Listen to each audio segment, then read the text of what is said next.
One day I'm gonna be everything I wanna be. I don't let it get the most of me. One day I'm gonna be free. I wanna be everything I'm gonna be. My future right in front of me. One day I'm gonna be free. I wanna be free. Then let me be free. From the depths of darkness, a voice emerges. A host with a fire burning in his soul. With a heart, steel, and a spirit unbroken. He rides onto his ready to claim his throne. Amidst the chaos and the thunderous roar, insane wheels rise as a force to be reckoned with. Fueled by the power that only metal can bestow, he takes his stand, refusing to submit. Insane wheels hear his battle cry. Metal and mayhem will never die. Rituals report and pace his way. More legend in the making, day by day.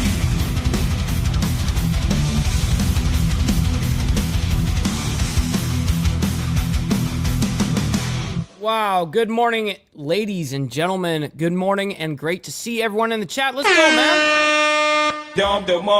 So, as you guys can see, we do have an interesting morning. U.S. sinks Iranian warship, as well as Walz fraud hearing. And now, I haven't really seen too much of the fraud hearing yet. I've been watching for it live right now, but I think it's going to be sometime today.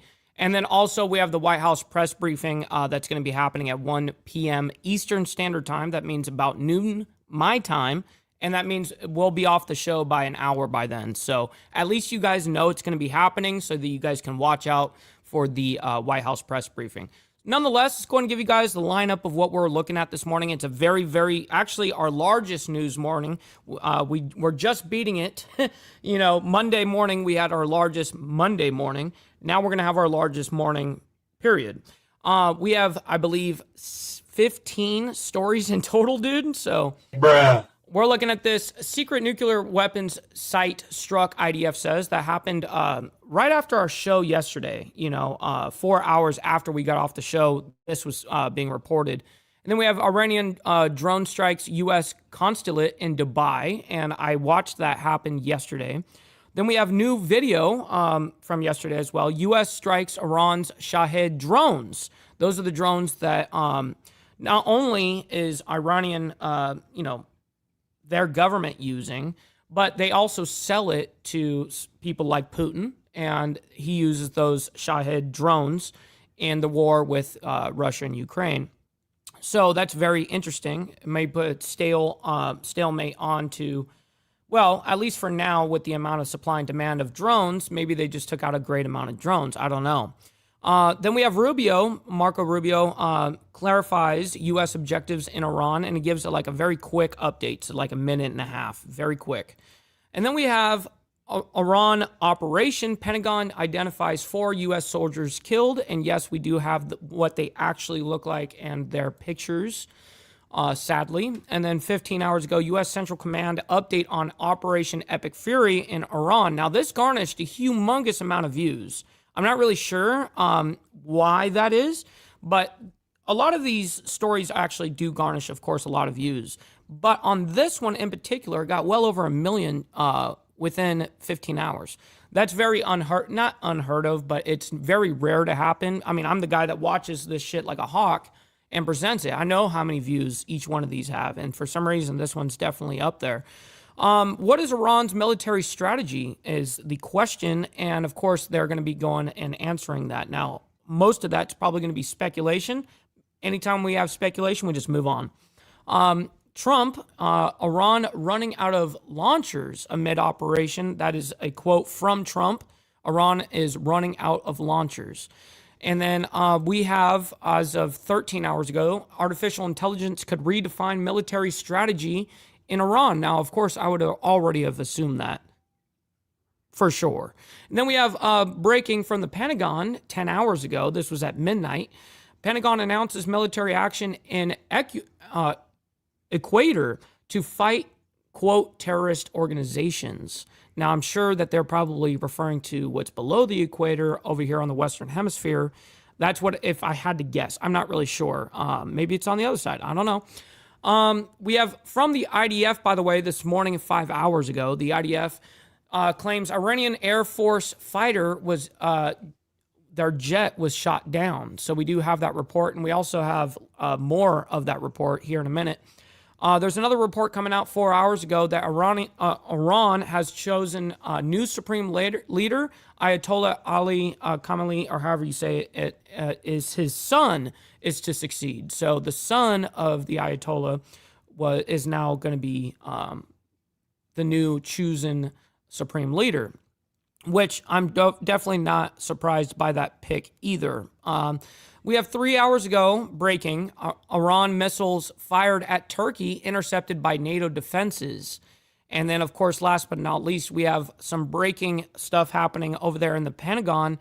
Hegseth and the Pentagon gives Iran war update this morning, and it just happened. So that is what we're looking at this morning, ladies and gentlemen. So before we get all into it, I got to give a big special shout out to the people sending in money already. You guys are amazing. We got Virginia Chaos that actually gifted out 2 right in the very beginning of us starting. Thank you very much for gifting out 2 memberships. I very much appreciate that. Sterling Will also gifting out a membership as well. Let's freaking go. I very much appreciate you, kind sir, as well.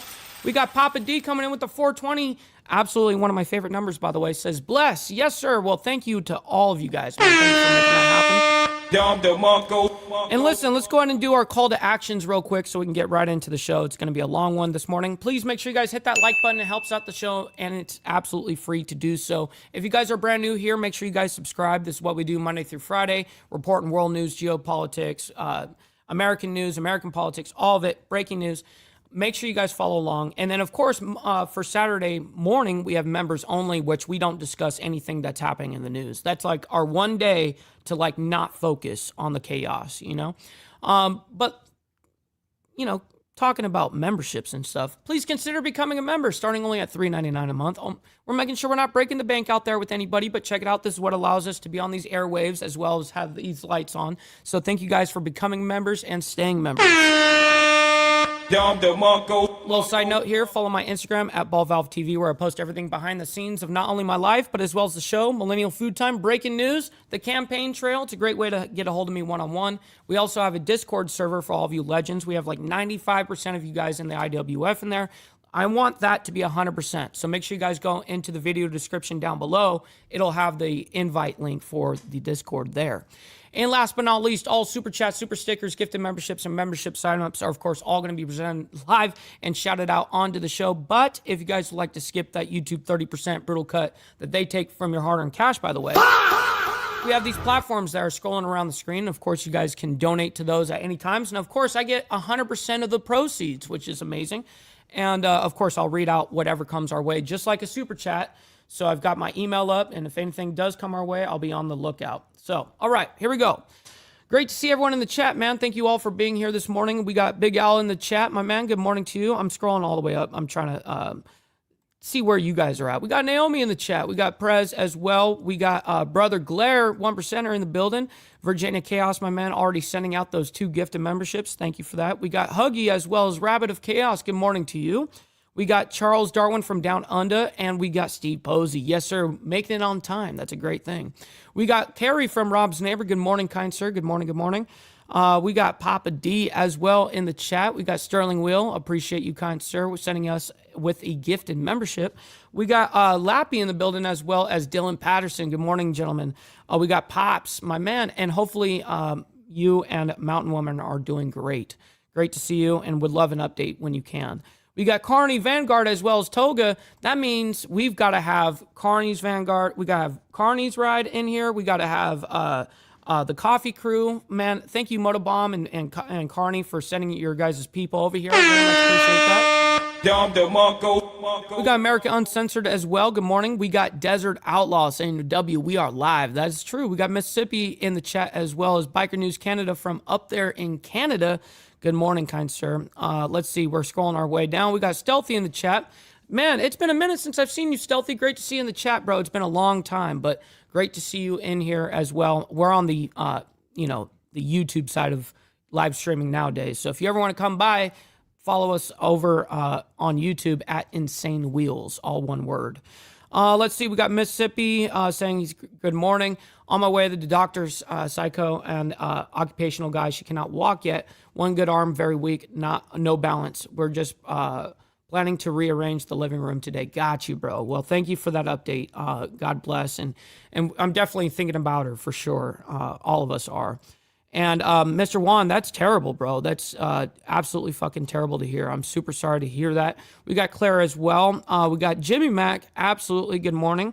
And we're almost caught up here. Sorry, guys. We got Dutch Carp as well. For you, it's good evening. Good morning from me on this side of the planet. All right. Let's go and bring what were our first story of the day here. And it's secret nuclear weapons site struck, the IDF claims. So let me go ahead and find that on here. Here we go. 3, 2, 1. We are continuing to follow. Now, a lot of these stories, they're long. We're not going to go ahead and listen to every fucking bit of it, okay? We're going to be skipping ahead.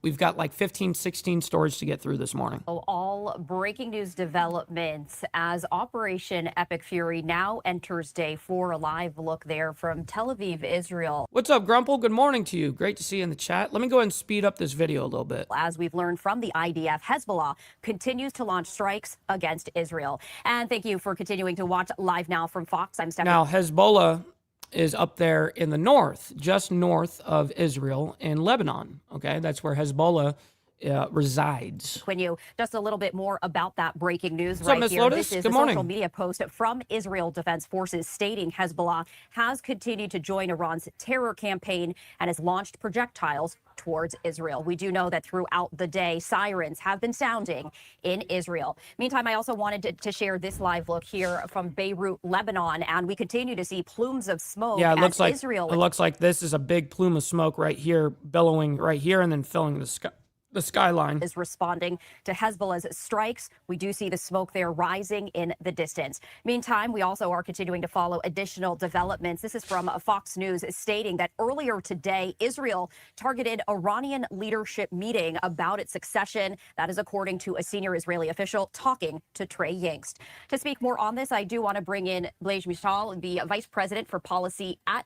Well, we really don't need to hear what Homeboy's got to say. Let's go ahead and skip ahead here, where they start breaking down some different tweets here, because there's a lot of different information in this. Let's go ahead and getting this hear update here as well that I wanted to share. This is from the IDF stating that the IDF struck the covert compound in which the Iranian terror regime operates. Yeah, it's definitely interesting. Yahya Sinwar's involvement, Mississippi, absolutely. To develop necessary capabilities for nuclear weapons in the site. Or I should say what his involvement was. I should use the context was. Of nuclear scientists operated covertly to develop a key component for nuclear weapons. The strike removes a key component in the Iranian regime's capability to develop nuclear weapons and joins a series of strikes conducted during Operation Rising Lion that were essential to eliminate the Iranian nuclear threat. Blaze, this coming just moments ago from the IDF. You know, we've been seeing the Israeli military and also its operatives really targeting, after months of surveillance. What can you share with us about this latest development? Yeah, well, I think this just goes to show the nature of this Iranian regime, that it has continued to focus on trying to covertly build nuclear weapons capabilities, even after it's been sanctioned by President. We already know that part, though, so we're going to go ahead and skip ahead. Now we actually get a little bit of drawing here. Let's go ahead and see what this is. States, even as it's been under threat over the past couple of months by President Trump, even as President Trump was trying to negotiate a deal, we know that the Iranians have been working towards a nuclear weapons capability. And so this says the covert nuclear compound of the Iranian terror regime. The compound was intended to enable the necessary knowledge and the advancement of nuclear weapon development capabilities. This was what triggered the war last June in the first place. That is where the side of the mountain Israeli is. intelligence and U.S. intelligence corroborated that they were trying. Okay, so we already saw that. Let's go ahead and skip ahead here. Again, we have so many fucking stories to get through today that we just cannot wait. It looks like we have some more video footage from U.S. Central Command.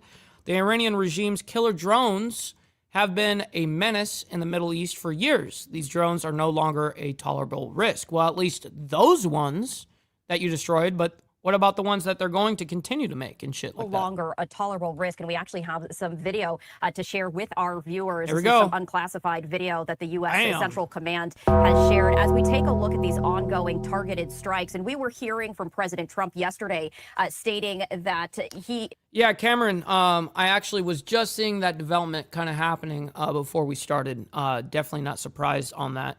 And yeah, I'm not surprised on that. We got Yo Mama's House in the chat. Good morning. Great to see you. And yes, I follow Tusi as well. And a lot of you guys, actually, it was Charles Darwin that was telling me that I needed to follow him for a long time. And then I did.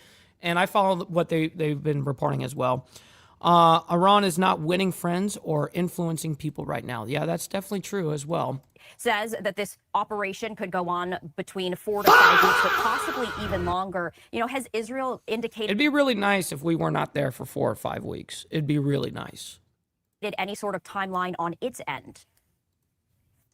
They have not, and I think it's probably too early to put a timeline on this. You know, I think the right thing to do is focus on the objectives, and the objectives have been clearly stated by the United States and Israel, which is to eliminate Iran's ability to be a threat to its own people and to its neighbors and the rest of the world. That means eliminating Iran's nuclear program, eliminating its ballistic missile program, eliminating its drones that we're seeing there, and eliminating its support for terrorism. And I think the good news is that is happening at a very rapid pace. You know, we have hundreds, if not thousands, of airstrikes having been conducted over the last 3 days, and we're seeing the results. You know, here at Jinsa, we're tracking. Obviously, I want to see this security update for Americans in the Middle East. This is updated as of March 2nd at 4 p.m. Eastern Standard Time. Depart now via commercial means due to serious safety risks from Bahrain, Egypt, Iran, Iraq, Israel, the West Bank, and Gaza, Jordan, Kuwait, Lebanon, Oman, Qatar, Saudi Arabia, Syria, United Arab Emirates, Yemen. Damn, bro. A major disruptor. Crazy. All right, let's see if there's anything else in this. There is not. We're going to move on. See, we don't waste people's time here. Okay, Iranian drone strikes U.S. consulate in Dubai. This happened yesterday, approximately 19 hours ago in context here. I like being transparent with you guys. As you guys know, we start the show in a chronological order, leading us up into current time right now. So that's how that works. As we also have this breaking news. This is from Fox and Friends stating... And this is a very, very quick update. That the U.S. consulate in Dubai has been hit by an Iranian drone. That is according to Fox News correspondent Trey Yings. To talk more on all of these breaking new developments, I did want to bring in retired CIA operations officer Rick De La Torre back to the show. And Rick, we always appreciate you joining us here on Live Now from Fox. Hey, Stephanie, thanks for having me. So I did want to go to the breaking news at first that we did just share with our viewers, is talking about the U.S. consulate in Dubai being hit by an Iranian drone. We have seen Iran... Damn, Stealthy, you lived over there? For real? Damn, I didn't know that. Was that when you were deployed or something? Is that what you're referring to? Really try and retaliate, focusing on these U.S. embassies and locations there in the Middle East. You know, what can you share about the ongoing onslaught that the Iranians are doing to try and target U.S.-based... Real quick before they answer this, we got Josh Phillips over there on the Facebook side of things. Good morning to you, kind sir. Hopefully you're enjoying your Whip 'em Out Wednesday. Great to see you, bro. And yeah, Stealthy says I was stationed there. That makes total sense. And by the way, welcome to the YouTube side of shit, by the way. Locations. Right. So if you look at what the Iranians did since hostilities began on Saturday, is they have made, in not just my opinion, but I think in many other folks' opinion, one of the largest strategic blunders that could ever have been made by actually attacking the other Gulf states like the UAE and Oman and Bahrain and Kuwait and Saudi Arabia. They banded them all together now against Iran. The activities that they conduct in the Straits of Hormuz that you just talked about. Now, the guy that's talking, by the way, is a retired CIA officer, just so you know. A few moments ago. That's their oil that is not moving through there, not just Iranian oil, but Saudi oil too. So they have now just really, really thumbed their nose at all their Arab neighbors and have caused this Arab coalition now to unite behind U.S. and Israeli efforts. Listen, when you attack these different bases, even though they are United States bases. And it's theoretically like our property. But the thing is, it's in their country, right? Let's say it's happening at Qatar or whatever. You think those guys over there in like Qatar or any of these other Gulf countries or any of the countries over there, do you think that they're just like, oh yeah, allow missiles to rain onto, you know, just because it's American base, well, fuck it. No, it's they're shooting into your country, you know, so they don't like that shit. So I think, sadly, we'll see more and more of these desperate measures as the remaining days of the Iranian regime come to a close. Well, they will be actively trying to strike out against any U.S. interests. We've seen some of that regarding data centers by U.S. companies located in the region. Right, and we already do know that. So we're going to go ahead and move on. We got new video. U.S. strikes Iran's Shahed drones. Now, these are the drones that Putin's been ordering and using for his war from Iran. So this was definitely interesting. I'd like to know the amount of how many said drones they got rid of, because they're kind of acting like, oh yeah, we got rid of the drones and now we don't have to worry about that shit anymore. And that's not true. Thanks for being with us here on Live Now from Fox. I'm your host, Christina Evans. We are now continuing to track all of these updates for you live out of the Middle East. We got Seymour Cannabis in the chat. Good morning to you. Great to see you in the chat as well. We're getting more information, not only here stateside from some of the leaders and members of President Trump's administration, but also still watching to see how things are unfolding there in the Middle East and getting updates there as well. I do want to continue on that conversation with some news that we brought to you as it broke within the last hour. Putting this up on your screen from Fox News, saying there, breaking. The U.S. consulate in Dubai was hit by an Iranian drone. That was according to diplomatic sources telling that to Fox News. In fact, within the last hour, we've also had an update from Secretary of State Marco Rubio, who confirmed this as well, saying that that drone struck an area in the parking lot, leading to a small fire. Of course, we want to continue on as we're watching these updates come into us here on Live Now from Fox. Yeah, I bet you Dubai ain't too fucking psyched on that shit. And so to talk a little bit more about what we're seeing. No, I don't need this guy to give us even more. I need facts. I need reports. And this is the next report we got here from Secretary Rubio. Let's see what is being said here. Backing it up. A fire there that thankfully appears to have been contained. But the US is also evacuating embassy staff from Saudi Arabia, from Kuwait, from Lebanon. Okay, homie, shut up so she can read this. Across the region. And of course, last night, the State Department issued... Oh my goodness. Relax, homie. She's about to read this shit. A few moments later. Stop talking.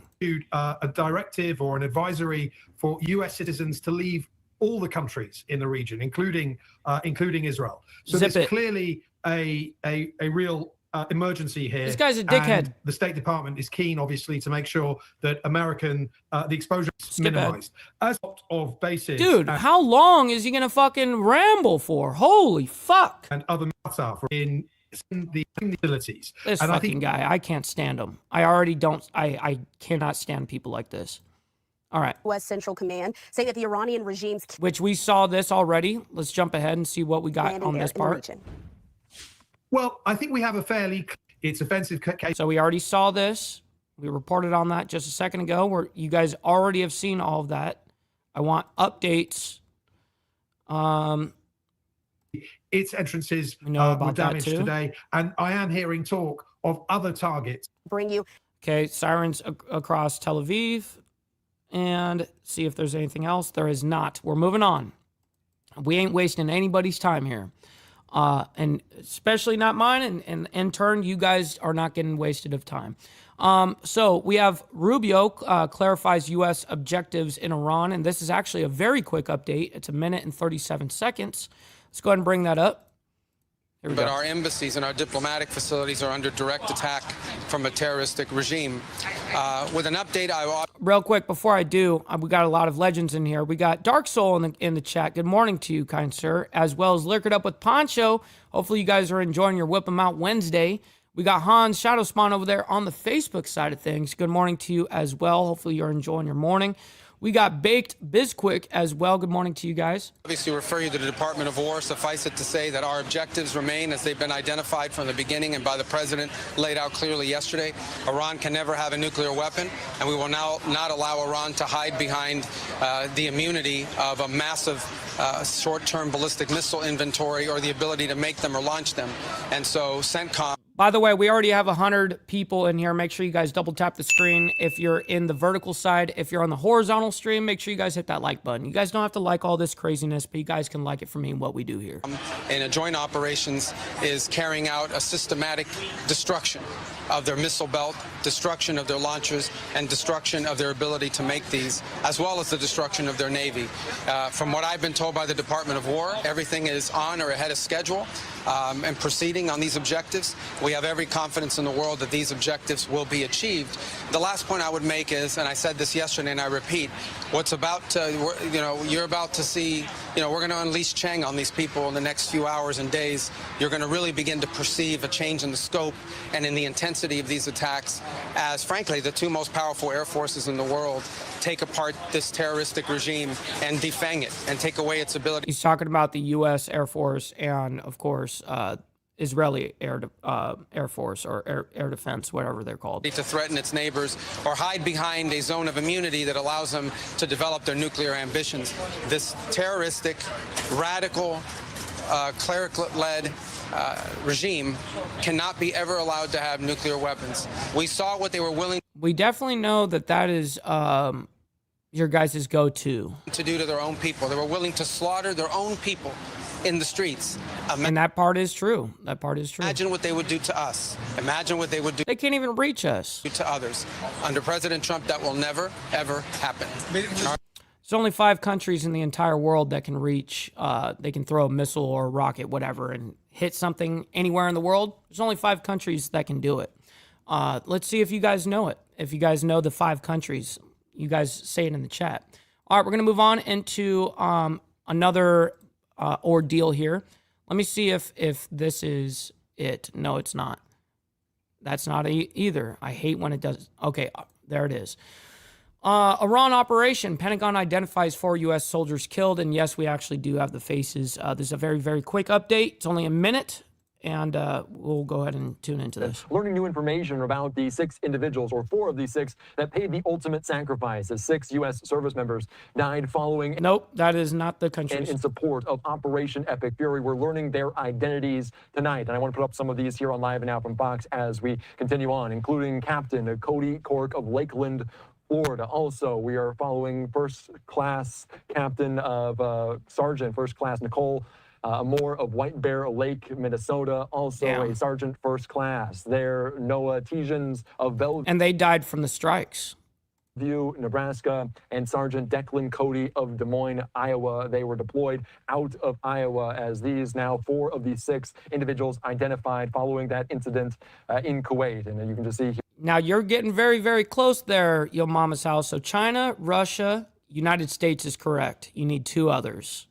China, Russia, United States is correct. There's 2 other countries. Here again at 35, 42, 39, Israel and 20-year-old cannot. Losing their lives. And on social media, Major General saying to the families and teammates What's up, of those Good morning. This nation soldiers, you have my deepest sympathy and respect. Our nation is kept safe by folks like these brave men and women who put it all on the line every single day. They represent the heart of America. We will remember their names, their service, and their sacrifice. Yeah, that's terrible. All right, so to give you guys the answer, by the way, the other 2 that you guys are missing from this whole thing. So Living says USA, Russia, China, UK, and I don't know. So you're right about the UK. So you got the UK, and the other is France. So USA, Russia, China, UK, and France.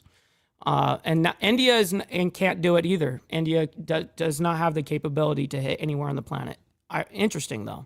All right, so now we're going to move on into a new U.S. Central Command update on Operation Epic Fury in Iran. Now, this is the video, for some weird reason, garnished so many fucking views. I'm not really sure why, but we're going to find out right now. A live picture in Tel Aviv, Israel, as new operations, new details on exactly what was struck. We saw over 1,000 targets struck as of yesterday, and that continues to increase. Let's take you out to this, a video posted by Central Command on social media about some of their operations. Let's listen in here on You were right there, Living.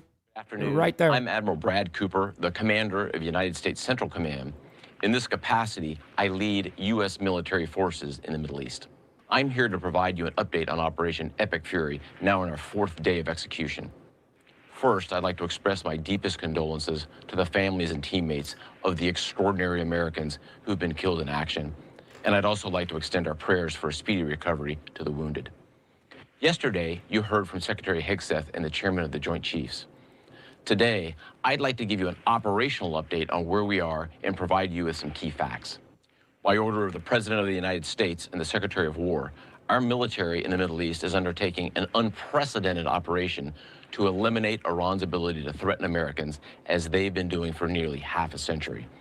Having spent more than 36 years in the military, I could not be prouder of America's sons and daughters in uniform who are answering the call.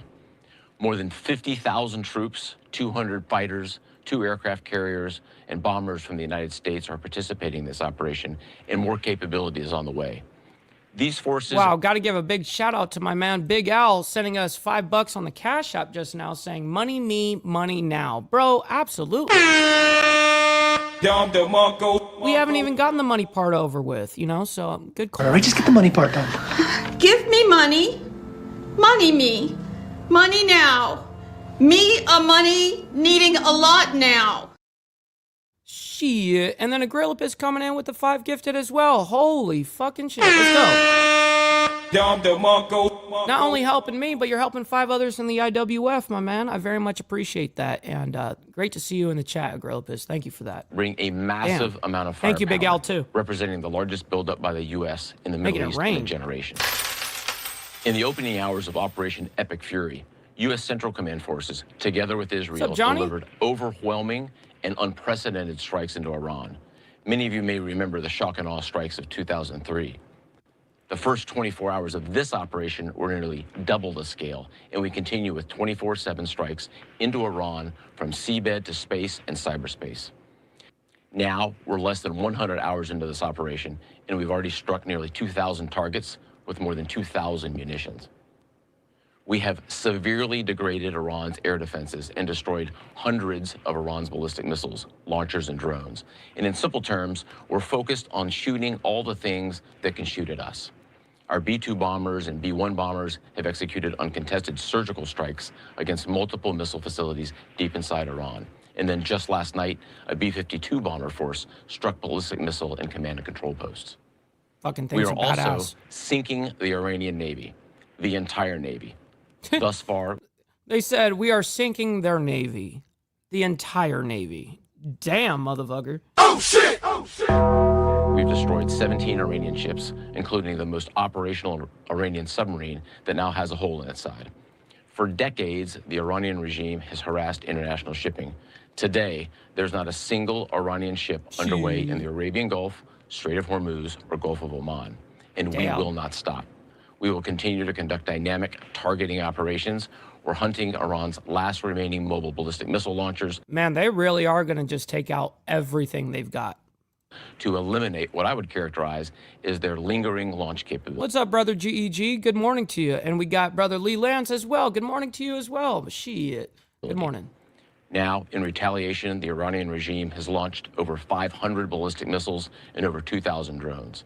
To be clear, Iran is indiscriminately targeting civilians as they launch these missiles. Okay, so let me explain, Charles. So you know the 2 aircraft carriers that are down in the Gulf area, whatever? So those 2 are not working at the exact same time. You got to understand that this is about longevity. It's not about brute force.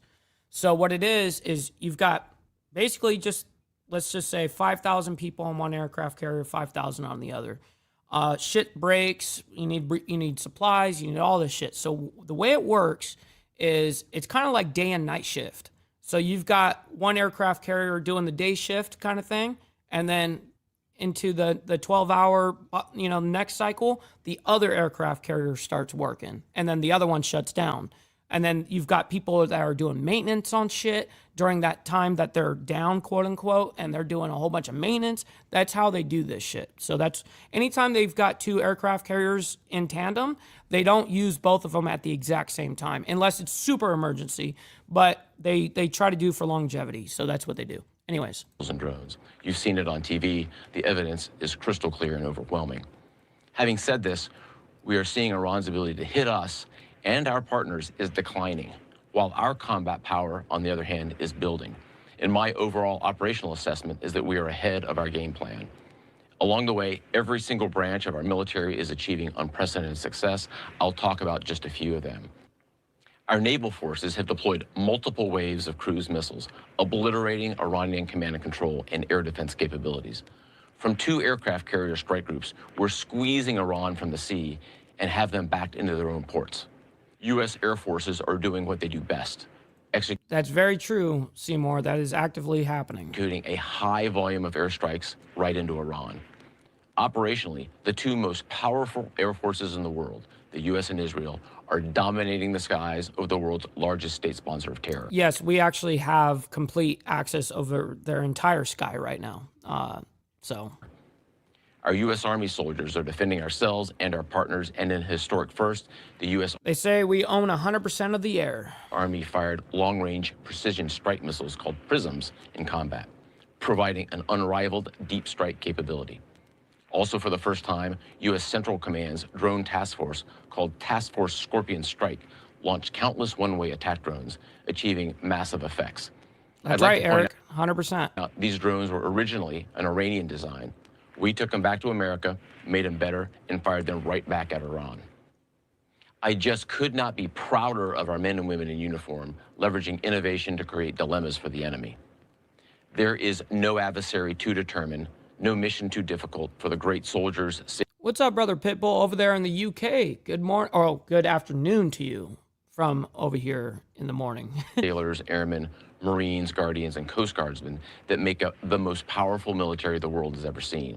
Our military objectives are crystal clear, and our people are executing an immensely complex and historic mission with relentless lethality, conviction, and professionalism. And we've just begun. But I have the utmost confidence that we, alongside our partners, will absolutely achieve our military objectives. To all our warriors, Godspeed. Thanks so much. So that's an update from Central Command right there. All right, so we're going to move on. What is Iran's military strategy is the question here.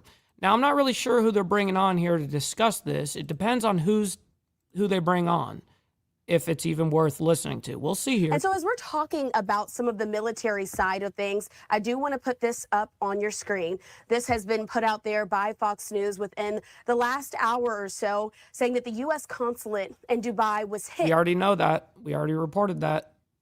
Oh, yeah, no, we ain't listening to this motherfucker. Let's see if they have any other updates in this. No, we already reported that too. We reported this map already. We already reported this tweet. Okay, so we're moving on. Fuck that one. Trump, he says Iran is, quote, running out of launchers amid operations. So let's go ahead and bring that up, and we'll go ahead and discuss that real quick. What's up, Two Will Jesus? Good morning to you. Great to see you in the chat, by the way, bro. All right, here we go. All right, welcome back in here to Live Now from Fox. I am Andy Mack. We're continuing to follow the latest details now 4 days into this conflict in Iran following Operation Epic Fury early on Saturday. And right now we're learning President Trump saying in the Oval Office and also to several reporters that Iran is decimated, saying they're running out of different weapons. A live look right now at the White House here on this Tuesday evening. Let's be joined right now by Politico White House correspondent Sophia Kai. You spoke on the phone for President Trump very briefly talking about what's going on in Iran. What can you tell us about this conversation? What did he say directly to you? What's up, brother Sick Bastard? Good morning. Look, he told me that Iran was running out of launchers. He also, seems very confident about the weapon supply that the U.S. has, saying that he has unlimited. But he also told me something that's very key, which is he said, we'll save it and we'll build it. He said that U.S. defense companies are under emergency orders to restock the... That's a good question, Papa D. U.S. weapon supply. He did not specify which ones or provide any evidence to show that Iran was running out, but presumably he's been briefed on something specific as Iran. By the way, we've got 146 people in here between the two streams. Make sure you guys double tap that screen if you're on the vertical side and hit that like button if you guys are on the horizontal. Listen, you guys don't have to like all this crazy shit that's happening around the world, but you guys can like it for me and what we do here. So running out of launchers. Yeah, and we talk a lot about the timeline, how long this could last, because President Trump has had the projections at 4 to 5 weeks, and those armaments can only last so far. Especially in the Middle East, Jimmy Mac. He did not. He did not give me a timeline. And he also said at a separate, unrelated Medal of Honor ceremony yesterday that, it'll take however long it takes. That's fine. They're both on YouTube, Too Well Jesus. If you go over to my live section, it'll show 2 different lives. Which really tells you that right now the administration doesn't know when the military operation in the Middle East will end. And today, at the same time, the U.S. is essentially evacuating Americans from all of the Middle East. We're talking about 9,000 Americans who are still left in the region that the U.S. government, or citizens are finding ways to evacuate themselves. They will have to find a way to leave the region. Yeah, that is very concerning for so many in there. I think it was the figure was about 9,000 already getting out. I do want to ask you about the objectives and potentially what comes after, what's happening on the day after. Well, I really don't care about that shit. What I care about is them, Trump's saying to Politico that Iran is running out of launchers. That's what I really want to get to here. But as of today, if you call the hotline, the first thing you hear is a message to say, do not rely on the government to get you out. After questions. Yeah, that sounds like any other situation, bro. I mean, yeah, you may have an embassy like in Sweden that gives a shit about you. They'll do their fucking damnness and get you back home or whatever. But you're talking about places like fucking Iran, where we don't have any embassies over there, but over there in the Middle East, we do have embassies. But nonetheless, I'm just saying, it's, same thing with Mexico, bro. You get caught up. Let's just see if any of those motherfuckers are going to be willing to get you back home safely. I highly think not.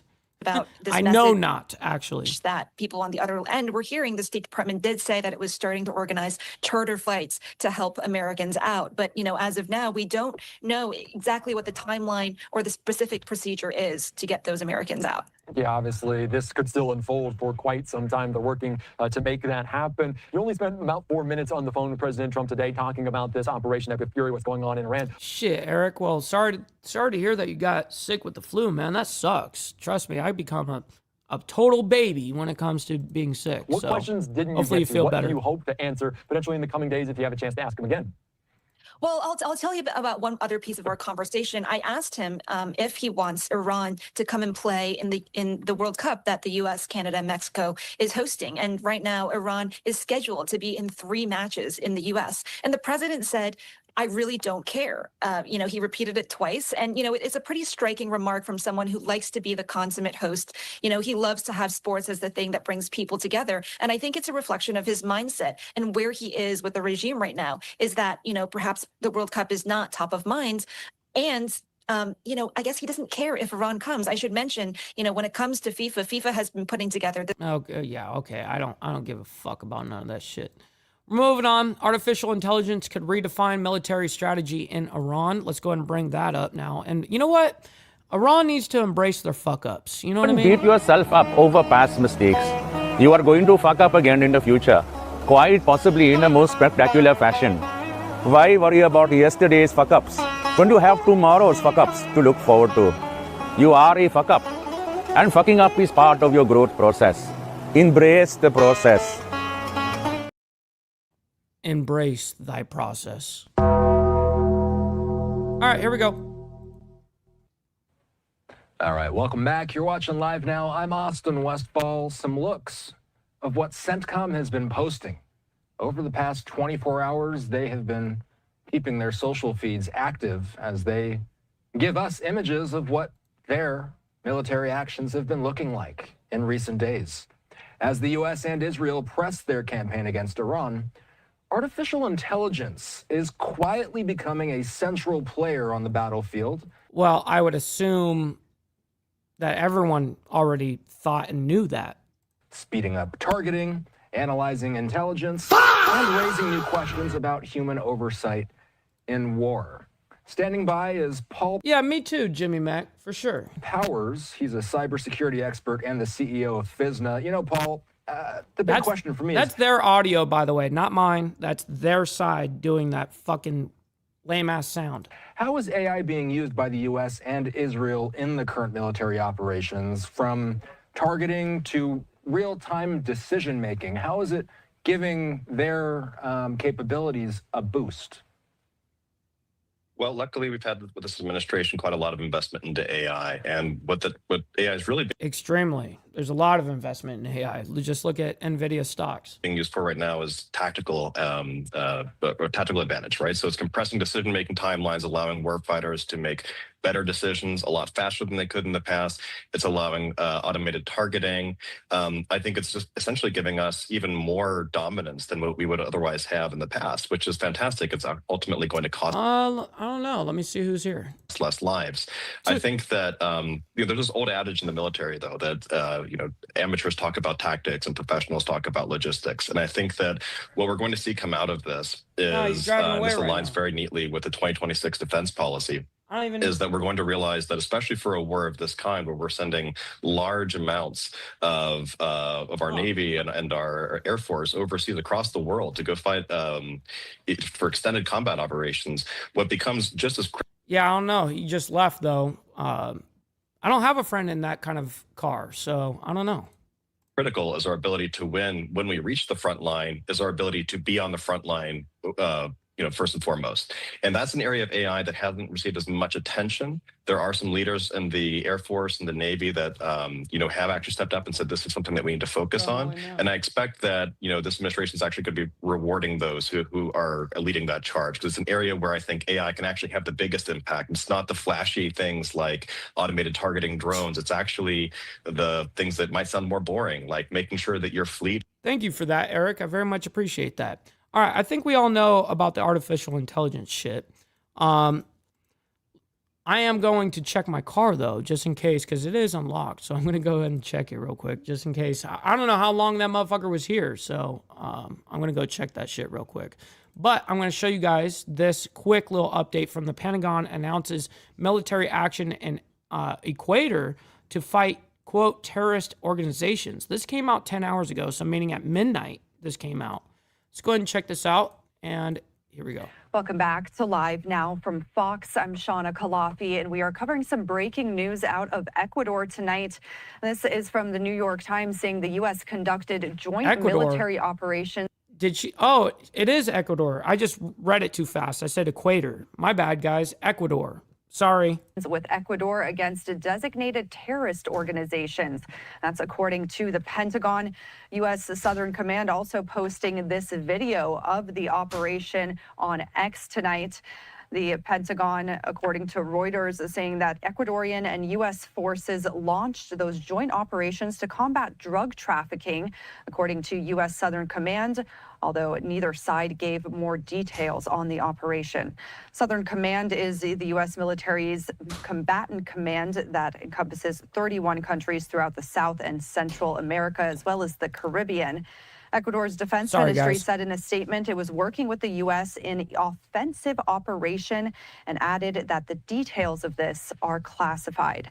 This announcement comes after the president of Ecuador said Monday that his government would conduct those joint operations with the U.S. and other allies in March, framing this effort as, quote, a new phase against narco-terrorism and illegal mining. And we also have the tweet that came with this video from U.S. Southern Command. They said on March 3rd, Ecuadorian and U.S. military forces launched operations against designated terrorist organizations in Ecuador. The operations are a powerful example of the commitment of partners in Latin America and the Caribbean to combat the scourge of narco-terrorism. They say, together we are taking decisive action to confront narco-terrorists who have long inflicted terror, violence, and corruption on citizens throughout the hemisphere. We commend the men and women of the Ecuadorian armed forces for their unwavering commitment to this fight, demonstrated courage and resolve through continued actions against narco-terrorists in their country. That's coming from U.S. Southern Command, along with that video. Shit already did, cuh. Watch your own pockets. Of the operation there in Ecuador, targeting terrorist organizations and drug trafficking. Shit. All right, so let's go ahead and move on. We got the IDF here giving an update here. Iranian Air Force fighter jet shot down. Let's go ahead and bring that up. Here we go. See a bit of that smoke there in the distance. It's a little bit hazy right now, but that does concern the aftermath of some of those strikes that we have been seeing throughout the last several hours. Joining us now onto the program to discuss all of this is Alex Trayman. He is the CEO and the Jerusalem Bureau Chief at I appreciate that. The Jewish News Syndicate. Alex, good morning. Good morning, Carell. As we see all of these developments, Alex, how would you describe the current phase of this conflict between Israel and Iran as of today? Well, I think by all accounts, the Israeli military... We already know this kind of stuff, though. I want to get to the jet being shot down. There's the update. There's the report. So we don't need to listen to 3 minutes of rambling, you know, to get to what we need. To yet another new social media post from the Israel Defense Forces. Here on the screen, it says this: Iranian jet shot down and an IAF F-351 Deer fighter jet shot down at Iranian Air Force Yak-130 fighter jet. This is the first shoot down in the history of a manned fighter aircraft by an F-35 fighter jet. Going off of this, and again, it's a very fluid situation here. We're getting these updates second by second. Sometimes it does seem. Alex, how effective have the Israel's defense systems been in this latest round of strikes? What does that mean for civilians in the short term on the ground? Well, first of all, I mean, the F-35 Adir is the world's most sophisticated fighting aircraft, and it's new online relative to some of the other aircraft. Israel has figured out, how to use these aircraft even better than maybe was anticipated upon delivery. Israel figured out how to retrofit these Adirs with additional fuel, even though there is now over the skies immense refueling capacity. I don't think that any of the Iranian pilots are going to be a match for the Israeli pilots, especially flying these superior aircraft. The Israeli missile defense systems, again, just proving like Israel has superior technological advantage here. Israel has complete air superiority over. Yeah, it's an Iranian jet that was shot down. The skies of Iran, and Israel also has very sophisticated layers of missile defense, and we don't see the Iranian Air Force flying over Israel right now. They're launching ballistic missiles. Thank goodness Israel has been able to intercept the overwhelming majority of them. What we've seen here on the ground is less attacks. On Saturday there were more than twice as many attacks as there were on Sunday, and we keep seeing a decreasing amount. So as the CENTCOM spokesperson said, Israel and the United States have been targeting the launch pads, the mobile launch. Yes, and we already have been reporting that. We don't need to hear that. We actually got a little bit of footage here on something. Demilitarized agreement. And even now, when you hear the calls from the Lebanese government saying that they're going to outlaw any Hezbollah military activity, they only want Hezbollah to be directed toward political activity. I mean, this shows you the strategic mistake. They're basically saying that Hezbollah can continue to exist in a political capacity, and Hezbollah has numerous members, if not even close to a majority of the members of the Lebanese parliament. So Hezbollah and Lebanon are somewhat synonymous, even though, of course, there is a significant portion of this population, particularly the Christian portion of the population, that is against Hezbollah, that has suffered at the hands of Hezbollah. But the only force in the Middle East that's going to actually roll back Hezbollah's capacity, it's not the Lebanese army or the Lebanese government, it's the IDF. Just a reminder to our viewers here that while we are filtering through some of the live images we have, this one came to us earlier on today as those strikes were being conducted against Hezbollah forces in Beirut. Those strikes. So that's what that's an Israeli operation, has nothing to do with United States. So anyways, we're going to move on. We have a report here as of 5 hours ago. Iran has chosen new supreme leader, Ayatollah Ali. His son is actually to be the one to succeed. So let's go ahead and bring this up.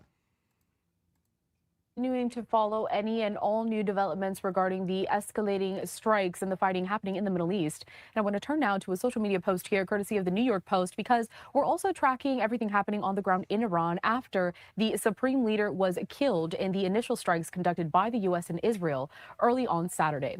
So take a look at this. It says Ayatollah Khamenei's successor will be, quote, unequivocal a target for elimination, Israeli Defense Minister threatened. So this does bring the question, who has been selected to be the successor of Khamenei and the new supreme leader. Joining us now to talk about all of this is Jonathan Sayeh. He is an Iran program research analyst at the Foundation for the Defense of Democracies.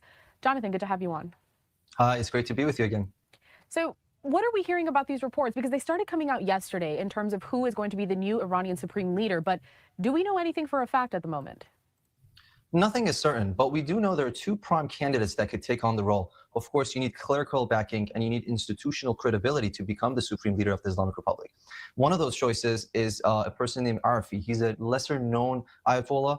Of course, he's part of the leadership council. That said, I think all signs are not pointing at him, but at the former supreme leader's son, Mojtaba. He has great ties to the Islamic Revolutionary Guard Corps. He has been a really acting deputy on behalf of his father when his father was still alive. So he knows how to play the political game. That said, he's never exercised it himself. And I think the second... Right, but at least, you know, he grew up with his father, obviously, as the supreme leader for how many years? Since the 80s? Really notion that would signal to us, if it were to be the supreme leader's son, is that number one, the Islamic Republic is going after a monarchy form of succession, that your son receives that role from the father. That's one. And two, it also signals that by choosing a person who is affiliated with the Islamic Revolutionary Guard Corps and a person who, of course, has been involved in such detailed hardline politics, it signals that the Tehran as a whole is not really going after compromise, or at least an image of compromise, and instead they're opting out for escalation. So staying with this, then, how might this new leadership structure influence its foreign policy and relations with its neighbors? Because right now, if Iran... Well, the problem is he doesn't have any type of super influence yet. And but listen, anyways, we got the facts straight that this is the next man to be the next quote-unquote supreme leader. All right. We don't need to sit here and discuss it for 40 minutes. You know what I mean? We're going to move on. We have an update from this morning as well. 4 hours ago, it was breaking. Iran missile fired at Turkey, intercepted by NATO defenses. Let's go ahead and bring that up, and we will discuss that as well. Also, you guys need to obey, dude. Maybe you need to donate some freaking money. Donate. Maybe you need to donate some freaking money. Maybe you need to donate some freaking money. Donate. Maybe you need to donate some freaking money. Donate some freaking. Shit. Denied. But I still love you guys. I still love you. All right, here we go. This is coming in from Fox and Friends, and Fox's Trey Yingst, a good friend of the show, who said, breaking, NATO defenses shoot down Iranian missile fired toward Turkey. That's according to the Defense Ministry. The incident marks the first time that a country like Turkey has received Iranian missile fire. How significant is that? I mean, we're talking about the first... What's up, Extra Surprise? Good morning. ...time that they've seen that. Yeah, I think it's very significant. Turkey's an extremely capable military force. I believe it is possible, if Turkey feels threatened by an expansion of the violence from Iran to threaten their people, that could be, think of that as a black swan. You know, Turkey's got a capable Navy, a capable Air Force, capable ground forces. You know, and with that, I'd also like to add that there are other groups. There are the Kurds in northern Iraq and in Iran. I've been reading some indicators in some national news in the last 24 hours that some of the Kurds within Iran have been discussing the possibility of trying to help arm and mobilize the Iranian populace. And so I do think, you know, thinking about looking forward to the Secretary's comments and the Chairman's comments, my assumption is that those are things that are going to be outside of U.S. control. How does the Iranian population react? We do know and assess that I believe last numbers I saw were somewhere between 20 to 30% of the Iranian population is actually aligned with the clerical regime and their ideological worldview. That would mean 70% to, who knows, perhaps 80% of Iranians do not agree with that. And again, that underlines the absolute criticality of how intelligence-driven precision warfare means reducing civilian casualties, means not alienating the Iranians. And I think another key talking point I would anticipate based on Secretary Hegseth's past remarks and how I know our military operates are that there's not going to be a lot of conversation about another Iraq. There's not going to be a lot of conversation about another Afghanistan and putting American boots on the ground. I think, and I guess I hope there are questions. Yeah, that's some bullshit real quick. We got 260, oh, well, now 200 13 people in here. Make sure you guys double tap that screen if you're on the vertical side and hit that like button on the horizontal. Thank you guys. If there are question time from the media about what does that look like, you know, the United States is likely to have somewhat limited objectives here. No more offensive military threats from Iran. No more nuclear capability pursuit by Iran. And thank you for that, Papa D. We'll see you on the flip side, my man. And we're actually on our very, very last story right here, right now. Is Hegseth and the Pentagon gives Iran war update. This just came out this morning, just an hour ago. So let's go ahead and bring that up and we'll discuss it here. Let's go. Well, good morning. I stand before you today with one unmistakable message about Operation Epic Fury. America is winning decisively, devastatingly, and without mercy. Under the direct command be good out there, Warland, as well, of President Trump, the War Department unleashed this operation early Saturday morning, just 4 days ago, which means we need to remember two things. First, we are only 4 days into this. Metrics are shifting, dust is settling, and more forces are arriving. It's very early, and as President Trump has said, we will take all the time we need to make sure that we succeed. Second, we are only 4 days into this, and the results have been incredible. Historic, really. Only the United States of America could lead this, only us. But when you add the Israeli Defense Forces, go read them yourself. Devastatingly capable force, they're online. The combination is sheer destruction for our radical Islamist Iranian adversaries. They are toast, and they know it. Or at least, soon enough, they will know it. And we have only just begun to hunt, dismantle, demoralize, destroy, and defeat their capabilities, just 4 days in. Starting last night and to be completed in a few days, in under a week, the two most powerful air forces in the world will have complete control of Iranian skies, uncontested airspace. I hope all the folks watching understand what uncontested airspace and complete control means. It means we will fly all day, all night, day and night, finding, fixing, and finishing the missiles and defense industrial base of the Iranian military, finding and fixing their leaders and their military leaders, flying over Tehran, flying over Iran, flying over their capital, flying over the IRGC, Iranian leaders looking up and seeing only U.S. and Israeli air power every minute of every day until we decide it's over. And Iran will be able to do nothing about it. B-2s, B-52s, B-1s, Predator drones, fighters, controlling the skies, picking targets. Death and destruction from the sky all day long. We're playing for keeps. Our warfighters have maximum authorities granted personally by the president and yours truly. Our rules of engagement are bold, precise, and designed to unleash American power, not shackle it. This was never meant to be a fair fight, and it is not a fair fight. We are punching them while they're down, which is exactly how it should be. Thus far, Operation Epic Fury has delivered twice the air power of shock and awe of Iraq in 2003, minus Paul Bremer and the nation building. The campaign has 7 times the intensity of Israel's previous operations against Iran during the 12-day war, 7 times. And as President Trump said, more and larger waves are coming. We are just getting started. We are accelerating, not decelerating. Iran's capabilities are evaporating by the hour, while American strength grows fiercer, smarter, and utterly dominant. More bombers and more fighters are arriving just today. And now, with complete control of the skies, we will be using 500-pound, 1,000-pound, and 2,000-pound GPS and laser-guided precision gravity bombs, of which we have a nearly unlimited stockpile. We used more exquisite standoff munitions at the start, but no longer need to. Our stockpiles of those, as well as Patriots, remains extremely strong. The enemy can no longer shoot the volume of missiles they once did, not even close. And the chairman will lay out some of those percentages.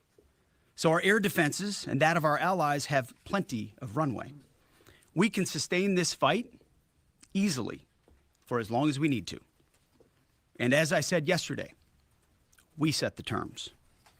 Now, you may not see much of it because the IRGC shut off the internet to the entirety of the country. They blind their people on purpose, just like they kill their own on purpose. Much was made of the volume of missiles Iran was able to shoot in the first few days. And sadly, as we projected, a few got through and killed 6 of our best, who will hopefully arrive home soon. We will avenge them, no doubt.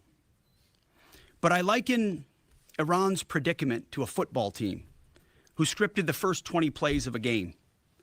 The team knew What's up, brother Hardwire? Good morning to you. What plays to run because their first few drives were scripted. But now that the game has started and the blitz is on, they don't know what plays to call, let alone how to get in the huddle and call those plays. Iran's senior leaders are dead. The so-called governing council that might have selected a successor, dead, missing, or cowering in bunkers, too terrified to even... Guys, do me a favor. The likes are way too low. We have 381 people in here. Make sure you guys double tap that screen if you're on the vertical. Hit that like if you're on the horizontal. Thank you, guys. And occupy the same room. Senior generals, mid-level officers, enlisted ranks, they can't talk or communicate, let alone mount a coordinated and sustained offensive. That's not great for morale. The Iranian Air Force is no more, built for 1996, destroyed in 2026. The Iranian Navy rests at the bottom of the Persian Gulf.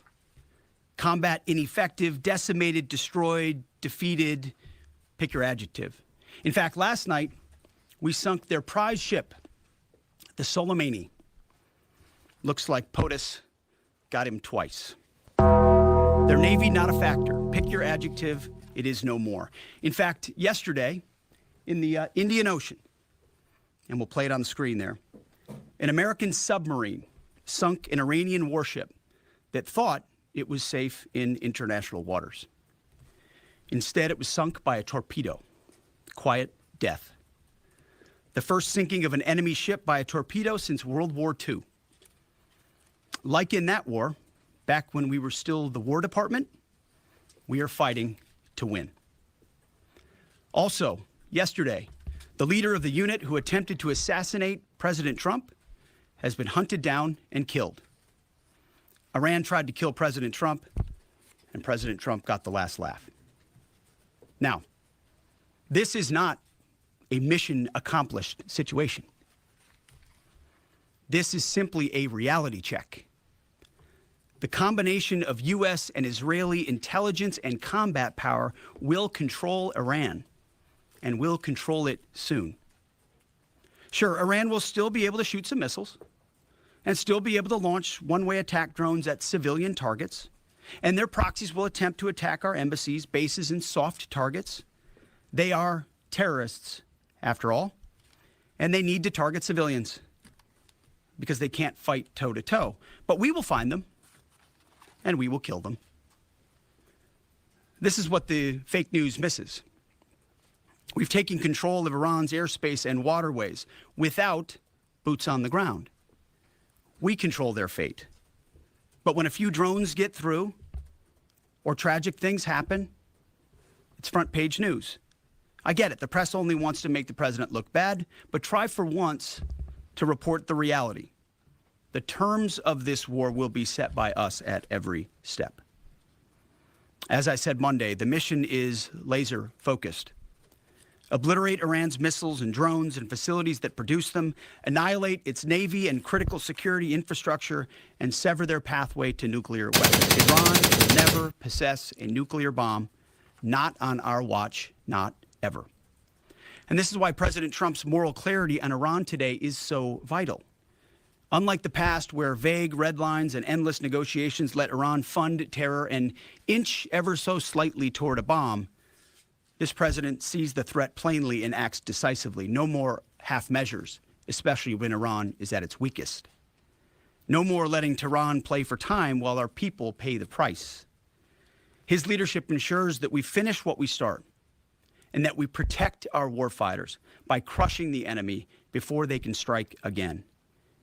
Our offensive operations, refined through months of relentless preparation, are unstoppable. And our defensive efforts are unprecedented. We have from the start put the protection of our troops ahead of everything else. Before we very publicly built up offensive combat power, we quietly ensured that our defensive posture and power was in place. And as we built up offensive combat power, we moved the vast majority of American troops, over 90% of Americans that were on our bases, what we say off the X, out of the range of Iranian fire.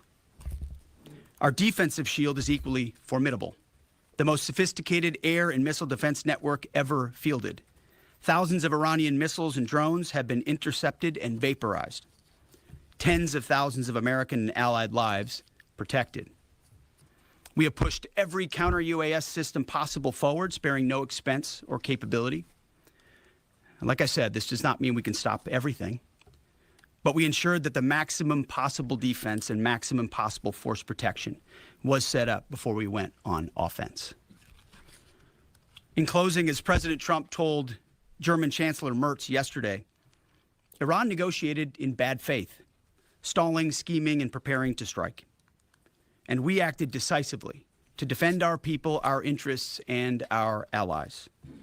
President Trump took bold action, putting America first, the kind of bold action that the American people elected him to execute. To our steadfast partner, Israel, your mission is being executed with unmatched skill and iron determination. Fighting shoulder to shoulder with such a capable ally is a true force multiplier and a breath of fresh air. We salute your courage and your contribution. 4 days in, we have only just begun to fight. America fights to win, and in Operation Epic Fury, we are. May God's providence cover and protect our troops always. And with that, I turn it over to the chairman. Thank you, Mr. Secretary, and good morning, everyone. Thank you for being here. I'm here today to provide the American people and those of you in this room an update on Operation Epic Fury. First, it's with profound sadness and gratitude that I share the names of 4 of our 6 fallen heroes, all from the 103rd Sustainment Command, U.S. Army Reserves out of Des Moines, Iowa. Captain Cody Cork, Sergeant First Class Noah Degens, Sergeant First Class Nicole Amore, and Sergeant Declan Cody. To the families of our fallen, we grieve with you today, and we look forward to welcoming your family members home at Dover in the coming days. Out of respect for the other families, we'll withhold the release of their names until next of kin notification is complete. And either myself or Admiral Cooper will release those names as soon as we can ensure that all of those families have been properly notified. To our Gold Star families, to our wounded warriors and their loved ones, we will never forget your sacrifice. Our nation stands with you, and we are eternally grateful for your courage, your resiliency, your devotion to this mission and to our nation. As the Secretary said, we're 4 days in, 103 hours into this campaign. The operation was again launched with clear military objectives designed to dismantle Iran's ability to project power outside of its borders, both today and in the future. First, we are targeting and eliminating Iran's ballistic missile systems to prevent them from threatening the U.S. Forces, partners, and interests in the region. Second, we are destroying the Iranian Navy, degrading its capacity, capability, and ability to conduct operations. What's up, Kurt? Great to see you in the chat. Hopefully you are having a fantastic Whip 'em Out Wednesday. Not just in the Central Command AOR, but as the Secretary showed in the video, around the world. Third, we're ensuring Iran cannot rapidly rebuild or reconstitute its combat capability or combat power, and those phases will begin as the campaign continues. As of this morning, U.S. Central Command is making steady progress. Iran's theater ballistic missile shots fired are down 86% from the first day of fighting, with a 23% decrease just in the last 24 hours. And their one-way attack drone shots are down 73% from the opening days. This progress has allowed CENTCOM to establish localized air superiority across the southern flank of the Iranian coast and penetrate their defenses with overwhelming precision and firepower. We will now begin to expand inland, striking progressively deeper into Iranian territory and creating additional freedom of maneuver for U.S. forces. Let me explain a little bit about how we're thinking about staying ahead of the enemy. First, over the past several weeks, Admiral Cooper and the CENTCOM team have refined their operational approach to the region. Their planners identified key centers of gravity that would allow Iran to project power outside of its borders. They thought about how to isolate critical vulnerabilities and determined where, with precision, the greatest strategic effect could be achieved. As a result of this, CENTCOM is now shifting, in day 4 already, from large, deliberate strike packages using standoff munitions at range outside an enemy's ability to shoot at us, now into stand-in precision strikes overhead Iran. As the Secretary said, this is a point of munitions transition from standoff munitions to stand-in munitions like Joint Direct Attack munitions, which are GPS-aided free-fall weapons, and other things like Hellfires, etc. This will allow the joint force to deliver significantly increased precision effects on the target. The throttle is coming up, as the Secretary said, as opposed to ramping down. This will allow us to maintain consistent pressure on the adversary over the coming days, disrupt their launch timelines, and impose cost every day around the clock. I know there have been a lot of questions about munitions. We have sufficient precision munitions for the task at hand, both on the offense and defense. Okay, so all that shit, that rhetoric of, oh, the United States is running out of ammunition and running out of weapons. You just clarified that. We have sufficient precision munitions for the task at hand, both on the offense and defense. But I want to tell you, teammates, as a matter of practice, I don't want to be talking about quantities. And I know there's been a great debate about that, and I appreciate the interest, but just know that we consider that an operational security matter. Let me flip to the map here. Hopefully I don't kill anybody with a laser pointer. As I mentioned earlier, and for you with the camera right there, my friend, I hope I don't ricochet off and hurt you. Over the initial days, the U.S. Joint Forces continued to attack and attrit ballistic missile capabilities as well as integrated air defense capabilities along the southern axis. This wouldn't spark World War III. The northern axis, Israel and the Israeli Air Force has predominantly been working integrated air defense targets along the northern flank, as well as medium-range ballistic missile capability as well. From the sea, the USS Ford has continued to project combat power here, as well as the bomber pulses that we talked about in the opening days of this briefing. Along the southern axis, the USS Abraham Lincoln Strike Group has continued to provide pressure from the sea along the southeastern side of the coast and has been attriting naval capability all along the strait and up into the Arabian Gulf at a size and scale sufficiently to address the targets required. To date, we've hit over 2,000 targets, as Admiral Cooper said in his video last night. We've destroyed more than 20 Iranian naval vessels, including, in addition to... Damn, the last number we heard was 9 Navy vessels from, the Iranian Naval Service or whatever they call themselves. But wow, 20? We've destroyed more than 20 Iranian naval vessels, including, in addition to the frigate outside of the area, 1 submarine, and effectively neutralized at this point in time Iran's major naval presence in theater out there. As the Secretary showed the video, for the first time since 1945, a United States Navy fast attack submarine has sunk an enemy combatant ship using a single Mark 48 torpedo to achieve immediate effects, sending the warship to the bottom of the sea. I want to remind everybody that this is an incredible demonstration of America's global reach. To hunt, find, and kill an out-of-area deployer is something that only the United States can do at this type of scale. Over the next 24 to 48 hours, CENTCOM will continue to strike infrastructure and naval capability, and will continue to assess our progress against the military objectives. It does take time for us to collect that information and to assess en route. Much of our intelligence, surveillance, and reconnaissance capability is currently hunting and killing ballistic missile launchers and one-way attack capability. We're precise in that assessment, and we call balls and strikes in that assessment. We take that matter seriously. Iran, on the other hand, has been indiscriminate and more imprecise in their attacks. They fired more than 500 ballistic missiles and more than 2,000 drones, striking innocent civilian targets throughout the region. Our partners are answering the call to defend themselves right alongside us. Jordan, Bahrain, Saudi Arabia, the UAE, Qatar, and Kuwait are all defending their people with their own combat capability, with precision and restraint. Jordanian air defense crews recently intercepted a cluster of Iranian one-way attack drones headed to Amman. Bahrain's air defense forces shot down an inbound drone approaching Manama's maritime infrastructure, protecting both their population and critical shipping lanes. Saudi Patriot batteries stopped a salvo of ballistic missiles aimed at energy facilities near Dhahran. The UAE neutralized multiple drones targeting Abu Dhabi's industrial zone, demonstrating speed and precision.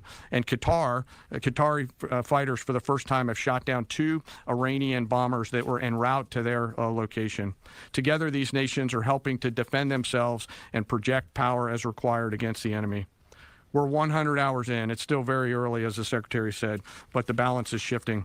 We've always got to remember that these operations... Yeah, the Pentagon has already come out and said that this is going to be roughly about what they think, anywhere from 4 to 5 weeks. That's what they're saying, SST.